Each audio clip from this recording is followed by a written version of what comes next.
te lo he comprado aquí, la calle. Otro en otro sitio.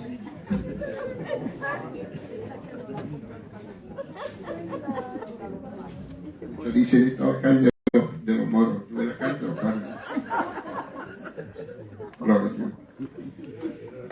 Sí, c'est vrai. Voilà. C'est vrai qu'on vit des temps, pour dire la vérité, difficiles. Au niveau politique, il y a effectivement. Au niveau finance, c'est très difficile. Au niveau social, pareil. Au niveau familial, il y a des problèmes. Au niveau de la santé, il y a des problèmes. Donc on vit des temps difficiles. Tout ce qu'on voit aujourd'hui, ça s'est déjà produit. Mais pas autant qu'aujourd'hui. Vous comprenez? Pas autant qu'aujourd'hui. Alors, on doit avoir tendance à ce que Jésus a dit. Jésus a dit, lorsque l'iniquité sera accrue, lorsque le péché grandira, alors l'amour du plus grand nombre se refroidira. L'amour du plus grand nombre. Donc il y a un grand nombre de chrétiens et de chrétiennes qu'à la fin des temps, ils vont se refroidir. Donc si l'amour se refroidit, qui est la base de toute chose, eh bien, tout ce qui fait partie de la vie chrétienne se refroidit. Tout. La fidélité, l'obéissance, l'intégrité, la persévérance, la prière, la lecture, la fidélité au réunion, la communion fraternelle, l'écoute à la parole de Dieu, le désir de lire la Bible, il y a tout qui se refroidit. Vous comprenez? Et donc on a tendance à faire quoi? À s'éloigner, à s'écarter, à manquer les réunions. On ne prie plus comme avant. On laisse la Bible de côté. La preuve, c'est où est ta Bible? Dans quel livre de la Bible tu es? Dans quel chapitre tu es? Si ou non? Alors peut-être le message n'est pas pour tout le monde. Mais peut-être que le message est pour un cœur qui a besoin de la grâce de Dieu. Parce qu'on va voir, ce soir, je l'ai prêché à peu près 3 semaines, ça fait un grand bien. Et Dieu fasse que ça fasse du bien ce soir aussi, ça peut l'aider. C'est de ne pas s'éloigner. Amen. Malgré tout ce qu'on vit, malgré nos situations, malgré les circonstances de la vie, malgré notre état, il ne faut pas s'éloigner. Amen. Parce que ce n'est pas le temps de s'éloigner, ce n'est pas le temps d'abandonner. Ce n'est pas le temps de baisser les bras. Ce n'est pas le temps de s'éloigner de sa prière et de sa Bible. Ce n'est pas le temps de s'éloigner de son église. Ce n'est pas le temps de s'éloigner du culte le dimanche matin, tout en pouvant y aller. Ce n'est pas le temps de s'éloigner, de s'écarter. Ce n'est pas le temps de perdre le fil. Amen. Ce n'est pas le temps de rester en arrière. Béni soit le Seigneur. On vit des temps où il faut quoi? Ce que Jésus a dit. Il a dit qu'à la fin des temps, faire quoi? Il faut prendre garde. Jésus l'a dit. Lorsque les disciples vont poser la question dans Matthieu 24 en disant, dis-nous quand ce temps ou ces temps-là arrivera. Et Jésus, avant de commencer par les signes d'Israël, de l'Église, des nations, etc., il va dire, prenez garde que personne ne vous séduise. Prenez garde. Avant toute chose. Et après, il va dire, persévérez. Amen. Et après, il va dire, veillez et priez. Si on enlève ces 3 choses d'une vie chrétienne aujourd'hui, on n'arrivera jamais. On n'arrivera pas. Il faut se tenir sur ce garde et être le gardien de sa propre vie. Sois le gardien de ta prière, de ta lecture, de ta communion avec Dieu, de ta vie avec Dieu. Sois le gardien de ta fidélité, de ton obéissance, de ton intégrité, de ta soumission. À voir s'il y a du progrès. Amen. Il faut persévérer aujourd'hui plus que jamais. Plus que jamais. Persévérer plus que jamais. Si on n'est pas capable de veiller, on ne sera pas capable de prier. Si on arrive à prier, c'est parce qu'on a veillé. Vous comprenez ça? Béni soit le nom du Seigneur, la Dieu soit toutes les gloires. On va faire une lecture dans 2000 ans arrière. Amen. Elle s'est accomplie. Et elle s'accomplit au fur et à mesure que les gens se convertissent. Mais maintenant, nous, on atteint notre promesse. Que Jésus lui-même nous a faite. Et il nous a dit comme ceci, je viens bientôt.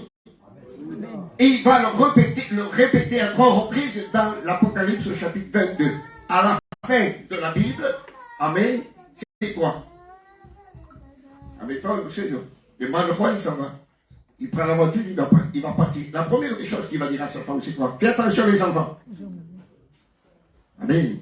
La dernière recommandation. Fais attention aux enfants. Et Jésus, avant de partir, il va dire, je viens bientôt. Je viens bientôt pour leur dire, n'oubliez pas ça. Le plus important, c'est que sa femme fasse attention à ses enfants. Mais pour Jésus, le plus important, c'est de ne pas oublier qu'il revient bientôt. Bendito sea el nombre del Seigneur. Alors il va dire de ne pas s'éloigner de Jérusalem. Et Jérusalem, c'est quoi? C'est la paix, c'est la joie, c'est la louange, c'est l'adoration, c'est la lumière, c'est les offrandes, c'est les sacrifices. C'est la présence de Dieu. C'est là où il y a la nuée, la bonne présence de Dieu. Et Jésus a dit de ne pas s'éloigner de Jérusalem parce que c'est à Jérusalem que la promesse s'accomplit. Amen. Bendito sea el Seigneur. Maintenant, si on prend, c'est Luc 24. À partir du verset 13, il y a deux disciples. Le premier jour où Jésus est ressuscité, que vont-ils faire? À partir du verset 13, la première des choses qu'ils vont faire, c'est qu'ils vont s'éloigner de Jérusalem. Et Jésus a dit de ne pas s'éloigner. Et eux, ils vont s'éloigner de Jérusalem. Là, il y a la paix, la joie, le bonheur, la détresse, etc. Ils vont s'éloigner. Et ça, c'est l'image de quelqu'un que tout en sachant qu'il ne faut pas s'éloigner, s'éloigne. Tout en sachant qu'il ne faut pas abandonner, il abandonne. Tout en sachant qu'il ne faut pas s'écarter, eh bien, il est en train de s'écarter. Parce que ces deux disciples ont vu Jésus, écouté Jésus. C'était des disciples de Jésus. Ils ne faisaient pas partie des 12 apôtres, mais ils faisaient partie des disciples. Donc ils ont vu Jésus, ils l'ont écouté, etc. Et maintenant, ils vont s'éloigner. Et ça peut nous arriver à nous aussi. On a vu, on a entendu, on a participé, on était présent à des centaines de réunions, des centaines de missions, des centaines de baptêmes, etc. Et un temps vient où on peut s'éloigner, on peut se refroidir. On peut arrêter de persévérer. On peut arrêter de veiller et de prier. On peut arrêter de prendre garde à nous-mêmes. Parce qu'on est tellement pris par la situation qu'on ne se rend pas compte de ce que nous sommes en train de faire. Et la Bible dit que les disciples vont s'éloigner de Jérusalem pour aller à Emmaüs. Et quand on prend un autre évangile, je crois que c'est l'évangile de Matthieu, la Bible dit qu'ils vont s'éloigner pour aller à la campagne, loin de la ville. Alors écoutez bien, ils vont commencer à s'éloigner. Et qu'est-ce qu'il arrive quand on commence à s'éloigner? Quels sont les signes qui vont s'accomplir dans nos vies quand on commence à s'éloigner? Alors la Bible dit la première des choses, quand ils commencent à s'éloigner, qu'on arrive au verset 14, la Bible dit qu'ils vont s'entretenir de quoi? C'est écrit, ils vont s'entretenir de tout ce qui s'était passé. Ils vont s'entretenir du passé, pas du présent. Quand on s'éloigne, qu'on abandonne, qu'on se refroidit, qu'on s'écarte, qu'on perd le fil, on ne peut pas dire, je prie, je loue Dieu, j'adore Dieu. On dit, avant je priais, avant je lisais la Bible, avant je participais, avant j'étais présent, avant je jeûnais, mais tout cela, ça n'existe plus. C'est maintenant qu'il faut le faire. Bendito sea el Seigneur. Alors voilà ce qu'il arrive quand on s'éloigne de la communion des frères et des sœurs, quand on marque des réunions, quand on se refroidit, quand on reste dans son coin, etc. Voilà ce qu'il arrive. On parle de Dieu, mais du passé. Mais Dieu n'est pas un Dieu que du passé. Dieu est un Dieu du passé, du présent et de l'avenir. Bendito sea el nombre del Seigneur. Et il est bon aujourd'hui, plus que jamais, que nous puissions examiner nos vies et voir comment nous nous trouvons devant Dieu. Amen. Parce que nous vivons des moments vraiment, vraiment difficiles. Excusez-moi, je te dis la vérité. Et surtout à Marseille. Je n'ai jamais vu autant de divisions qu'à Marseille. Autant de désordre qu'à Marseille. Je le dis ouvertement, je ne me cache pas. Avant, on était un peuple. Avant, on était unis. On formait un peuple. On formait un groupe. Et aujourd'hui? C'est vrai ou pas? Alors qu'est-ce qu'on cherche? L'intérêt de l'évangile, l'intérêt de Dieu ou la nôtre? Qu'est-ce qu'on cherche? Bendito soit le nom de Seigneur. La Bible dit comme ceci, le Saint-Esprit vous conduira dans toute la vérité. Quelle vérité? La vérité de la Bible. Il faut que ce soit en accord avec la Bible. En accord avec la parole de Dieu. Pas en accord avec mon intérêt, mais en accord avec la parole de Dieu. Bendito soit le nom de Seigneur. Donc ils vont s'entretenir du passé. La Bible dit, verset 16, comme ceci, leurs yeux étaient empêchés de le reconnaître. Voilà ce qu'il a dit, quand on s'éloigne, nos yeux sont empêchés de reconnaître les choses de Dieu, la volonté de Dieu, le plan de Dieu, ce que Dieu veut pour chacun d'entre nous. Vous avez compris ça? C'est important ça. Leurs yeux étaient empêchés de le reconnaître. Et quand on s'éloigne, il n'y a pas de discernement. On ne fait pas la part des choses. On n'arrive pas à dire ça, c'est de Dieu, ça c'est de moi, ça c'est du malin. Il n'y a pas de discernement, il n'y a pas de lumière. On ne comprend pas, on ne discerne pas. Et rappelez-vous Pierre. Il va dire à Jésus, à Dieu ne plaise lorsque Jésus va dire le Fils de l'homme sera livré entre les mains des impies, etc., etc. Et là, Pierre le prend à part et va dire à Dieu ne plaise, cela ne t'arrivera pas. Et Jésus dit, arrière de moi Satan, car tes pensées ne sont pas des pensées de Dieu, mais celles des hommes. Lorsque Pierre a reçu la pensée, il ne savait pas que la pensée était du malin. Lorsque Jésus a dit, que dites-vous que je suis? Pierre répond, moi je dis. Il croyait que la pensée venait de lui. Et il va dire, moi je dis que tu es le Fils de Dieu. Et Jésus répond, tu es heureux, parce que cette pensée ne vient pas de toi. Cette révélation, c'est mon Père qui te l'a donnée. Vous avez compris ça? Donc le diable lui parle, il croit que ça vient de lui. Dieu lui parle, il croit que ça vient de lui. Voyez un peu ce qu'il a dit que quand on est loin de Dieu. Il n'y a pas de lumière. On ne discerne pas. On ne fait pas la part des choses. Donc on s'entretient du passé. On ne comprend pas, on ne discerne pas, on ne voit pas quelle est la volonté de Dieu, ce que Dieu veut. Et des fois, il y a des choses qui nous arrivent et on dit c'est le diable. Et bien des fois, c'est permis de Dieu pour nous ramener à Dieu. Vous comprenez ça? Toutes les circonstances qui peuvent arriver en couple avec chrétien, dans un foyer chrétien, il ne faut pas attribuer tout ça au diable. Parce que bien des fois, on dit la vie chrétienne, un couple, une maison de Dieu est contrôlée par Dieu. D'accord? Alors pourquoi attribuer toute chose au diable? Béni que soit le nom de la Dieu et surtout de gloire. Et dans le Dieu, verset 17, ils étaient tristes. Voilà ce qu'il a dit quand on s'est mal. Quand il n'y a pas de communion, quand il n'y a pas de prière, quand il n'y a pas de lecture, quand il n'y a pas de relation avec l'Église, et qu'on commence à s'éloigner, alors la Bible dit qu'ils étaient tout tristes. Ils avaient le cœur triste. On ne peut pas manifester, vivre, montrer la joie de Dieu si on est loin de Dieu. Si ou non? On ne peut pas vivre la joie de Dieu loin de l'Église. Il nous faut les deux, il nous faut Dieu, il nous faut l'Église. Bendito sea el Seigneur. Donc ils s'en vont s'entretenir du passé, ils n'arrivent pas à discerner, à comprendre ce qui vient de Dieu, et leur cœur était triste. Et c'est ce qu'il arrive quand on s'éloigne de Dieu. Écoutez, on se dit la vérité. Aujourd'hui, quand on se voit, en dehors de la réunion, avant la réunion, après la réunion, et qu'on discute, qu'on a des conversations, on parle que des choses négatives.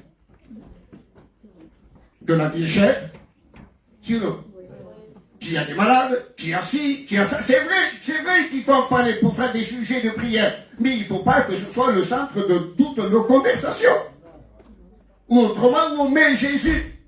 Vous comprenez ça? Il faut que le centre de nos conversations soit Jésus. Béni soit le nom de Seigneur. Donc, ils avaient le cœur triste, et ça arrive quand on s'éloigne de Dieu. Et au verset 20, il va dire, ils vont mettre la faute aux autres. Regardez le verset 20. Et comment les principaux sacrificateurs et nos magistrats l'ont livré pour le faire condamner à mort et l'ont crucifié. Ils ont mis la faute aux autres. On a compris ça? Voilà ce qu'il a dit quand on s'éloigne. On met toujours la faute aux autres. Soit c'est le pasteur, soit c'est la femme du pasteur, soit c'est le chrétien, soit c'est la chrétienne, soit c'est la chorale, soit c'est un tel, soit c'est un tel. Et on met toujours la faute aux autres. Maintenant, je vous pose une question. Lorsque le fils prodigue a commencé à s'éloigner et à partir de la maison de son père, il a mis la faute à qui? Pour se justifier, et dans cette façon. Parce que quand on met la faute aux autres, c'est parce qu'on veut se justifier en disant la faute c'est les autres et c'est pas moi, moi j'ai raison. On n'a pas raison de mettre la faute aux autres, d'inculquer des fautes aux autres. On n'a pas le droit de nous justifier de cette façon-là. Le fils prodigue n'a mis la faute à personne. Quand il est parti et quand il est revenu, il n'a mis la faute à personne. Il a dit, j'ai péché. Sinon, bendito sea el nombre del Seigneur.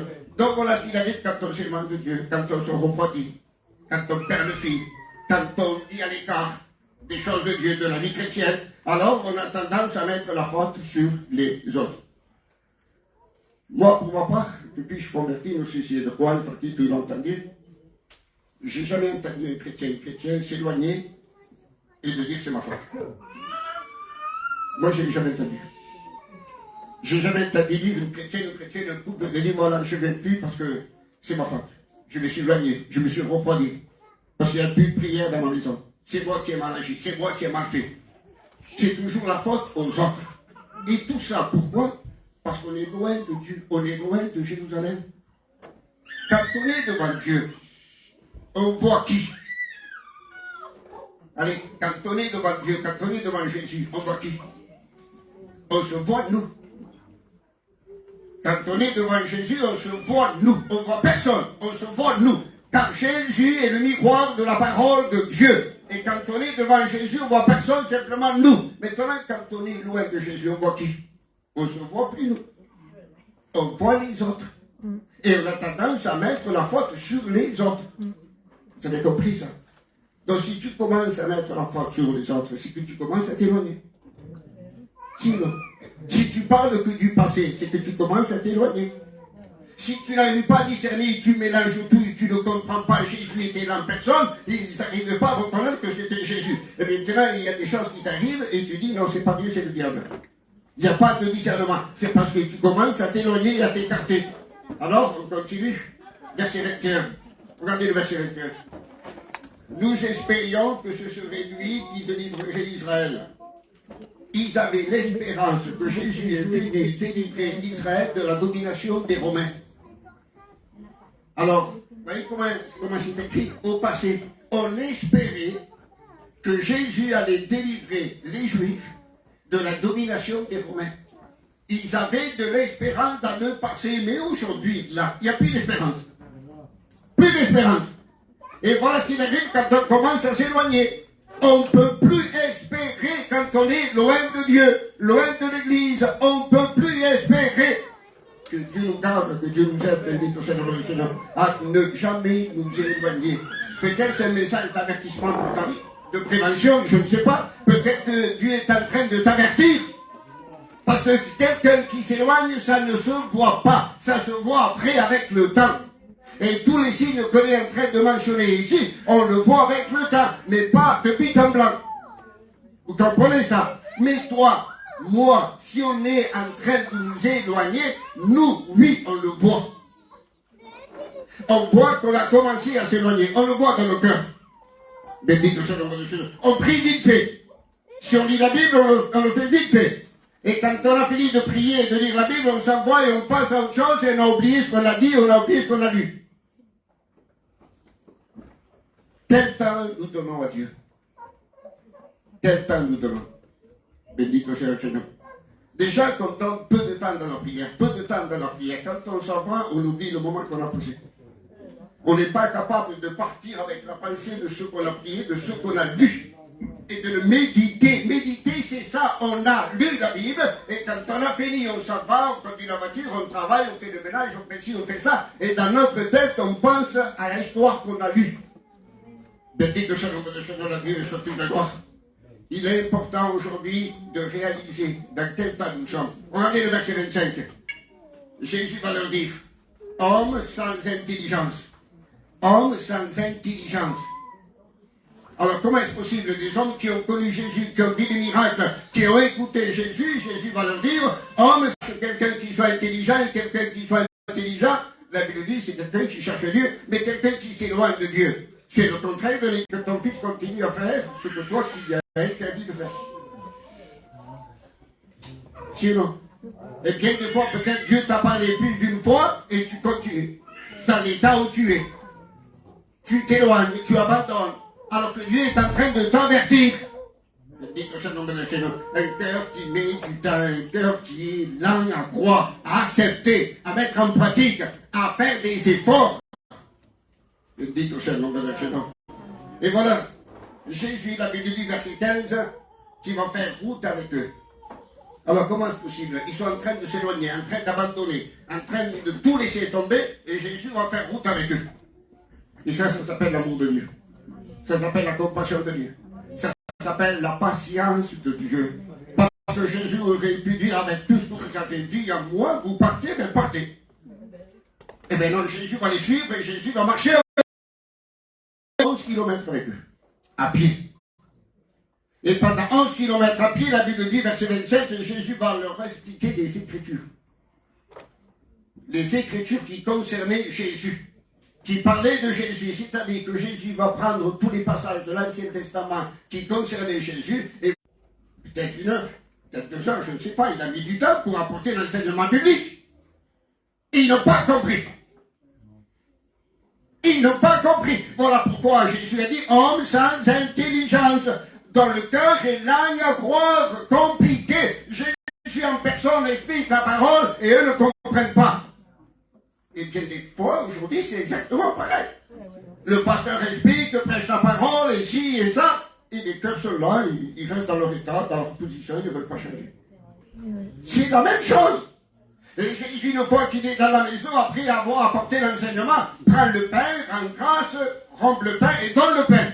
Ils prennent le pain, ils mangent le pain, et une fois qu'ils ont mangé le pain, les yeux s'ouvrent. Et là, ils comprennent. Et là, ils deviennent des hommes intelligents. Amen. Bendito sea el nombre del Señor, la Dieu sur toute la gloire. Alors, ça veut dire que tu entends la parole de Dieu. D'accord? Si tu ne l'acceptes pas, la parole, amen, tes yeux ne s'ouvriront jamais. Ton état ne changera jamais. Vous avez compris ça? Parce qu'une fois qu'ils ont mangé le pain, après ils se sont posé la question en disant comment se fait-il que nos cœurs n'étaient pas brûlants quand ils marchaient avec nous, quand ils nous parlaient, comment est-ce possible que rien ne s'est produit? Et aujourd'hui c'est pareil. On prêche la parole de Dieu et quand un cœur est éloigné, endurci, alors on peut prêcher d'aqui à mañana le meilleur de tous les pasteurs, il n'y a rien qui se passe. Il n'y a rien qui se passe. Il faut manger le pain. Amen. Il faut l'accepter. Ça veut dire, j'accepte que je suis comme ça.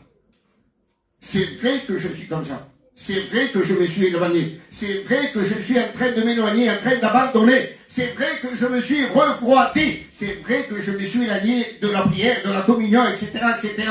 Je le reconnais que je suis comme ça. Et c'est là où les yeux vont s'ouvrir.